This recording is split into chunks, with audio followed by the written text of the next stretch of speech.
மூணாவது ஸ்லோகம். நாரீஸ்தனபர நாபீதேசம் திருஷ்ட்வா மாகாமோகவேஷம் ஏதன்மாம்சவ சாதிவிகாரம் மனசி விசிந்தய வாரம் வாரம் பஜ கோவிந்தம் பஜ கோவிந்தம் கோவிந்தம் பஜ மூடமதே. இந்த பாட்டில் சங்கரர் காமத்தை பற்றி சொல்கிறார். பெண்களுடைய அவயவங்களை பார்த்து மோகம் அடைய வேண்டாம், அது உன்னுடைய பொருளல்ல என்னும் பட்சத்தில் அதன் மீது மோகம் கொள்வதால் வருத்தமே மிஞ்சும்.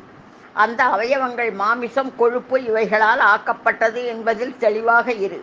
கண்ணுக்கு புலப்படாமல் சூக்ஷ்ம சரீரத்துடன் சந்திக்கும் பிசாசுகளுக்கு ஆவேசம் ஏற்பட்டால் அவை மனிதனுடைய சரீரத்துக்குள் புகுந்துவிடும்.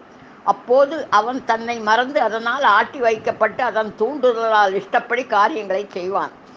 அதுபோல பெண்களின் அவயவங்களை பார்த்ததும் தன்னையும் மீறிய மோகம் என்ற பிசாசு மனதிற்குள் புகுந்து நம்மை ஆட்டி வைக்கிறது. அதற்கு வசப்பட்டவனாய் காரியங்களை செய்வான்.